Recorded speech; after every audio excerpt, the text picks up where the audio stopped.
the news.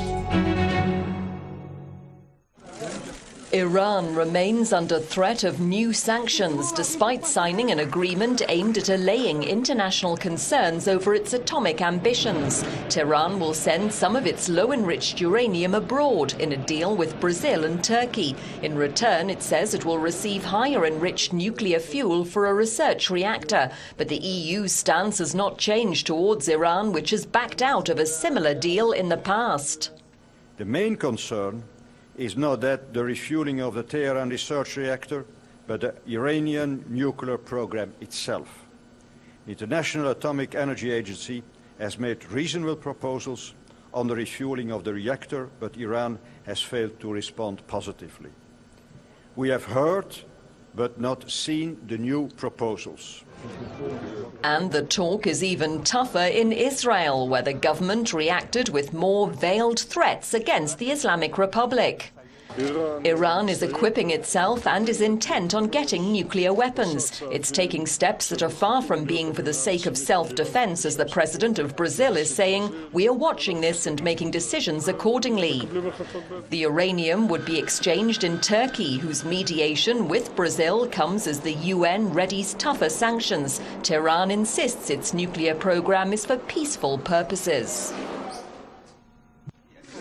All smiles as NATO plans its future strategy. The military alliance is updating its mission statement with the help of outside experts led by Madeleine Albright. The former US Secretary of State joined NATO boss Anders Fogh Rasmussen in Brussels to unveil draft proposals. There were reassurances for the Kremlin. We do not see the gradual enlargement of NATO on the basis of Article 10 as something that should be viewed as a threat to Russia, and we all believe that and will continue to state it, and the Russians in their own turn have to decide how they react.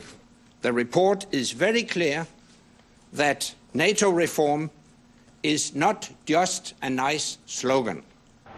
While Cold War-era controversies are not entirely a thing of the past, the report urges NATO to improve ties with Russia. It also highlights the alliance's commitment to its mission in Afghanistan.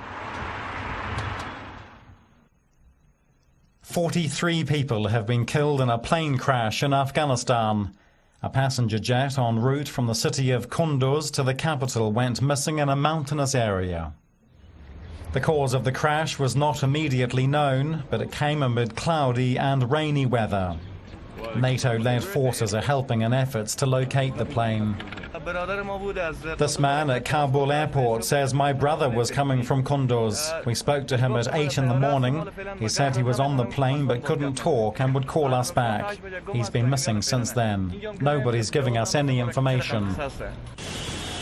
6 of the passengers on board the Pamir Airways plane are reported to be foreigners, including 3 Britons and 2 Turks. Pamir is one of the 3 major commercial airlines in Afghanistan.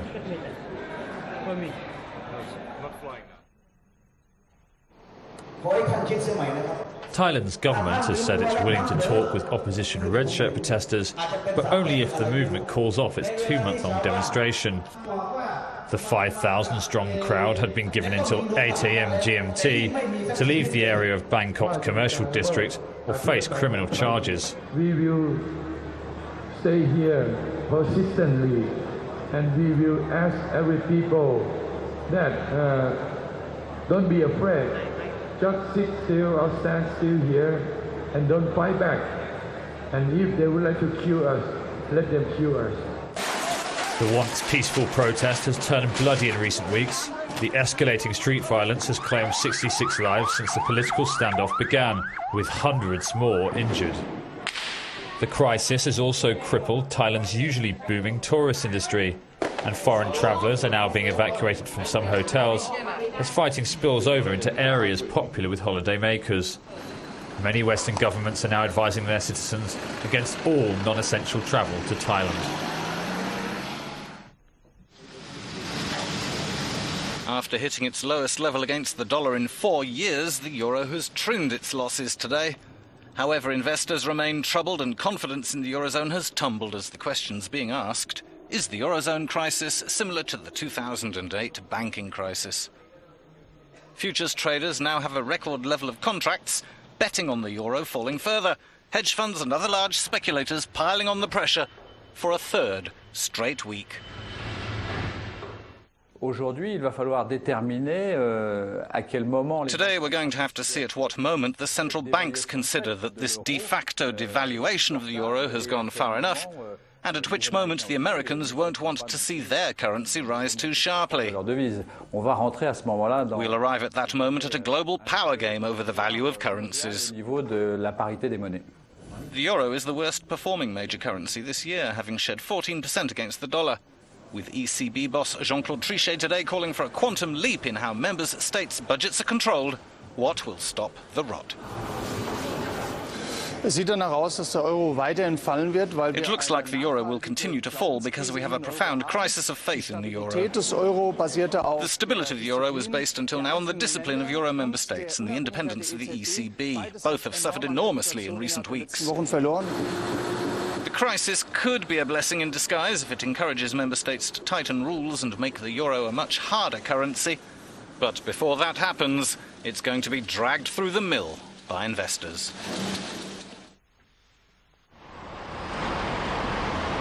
Britain's new Finance Minister, George Osborne, the youngest for 120 years, has made his first major policy statements in the job, launching a new fiscal watchdog and flagging billions of euros of spending cuts.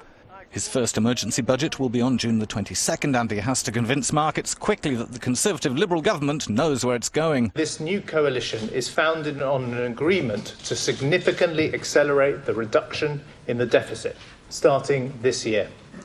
This is not about party interests, it's about the national interest. The advice that we have received from the Treasury and the Bank of England make that clear. Most of the cuts will go on reducing debt. The budget deficit is close to 12% of GDP, a dangerously high figure similar to Greece. Much harsher cuts will have to be made in the next few years, and the government warns as they go through the books they're finding a host of poor end-of-reign spending decisions made by Labour, so things may be even worse than first thought.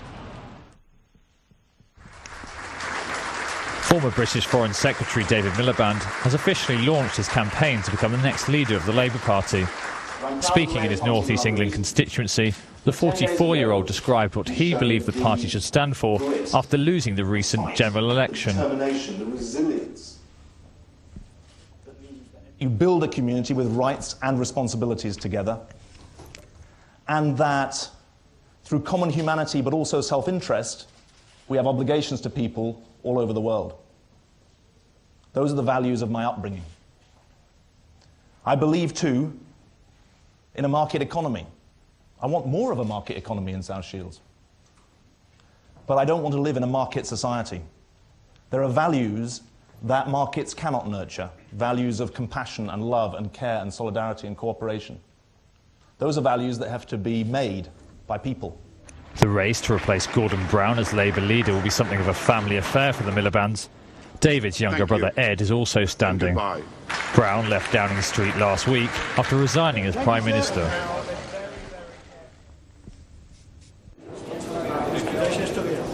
A biannual summit between European and Latin American leaders will take place in Madrid this week. The European Union will seek to conclude trade agreements with several countries and revive stalled negotiations with others. Yet an alternative summit has been organised in parallel by NGOs and social activist groups. Thousands of people demonstrated against capitalism and deficit-busting austerity measures in the Spanish capital over the weekend.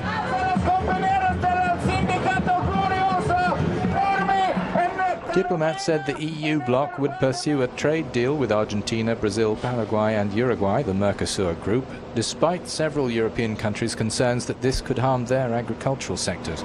And to leverage investment on projects in Latin America, the European Union is expected to launch a more than €200 million Latin American investment facility.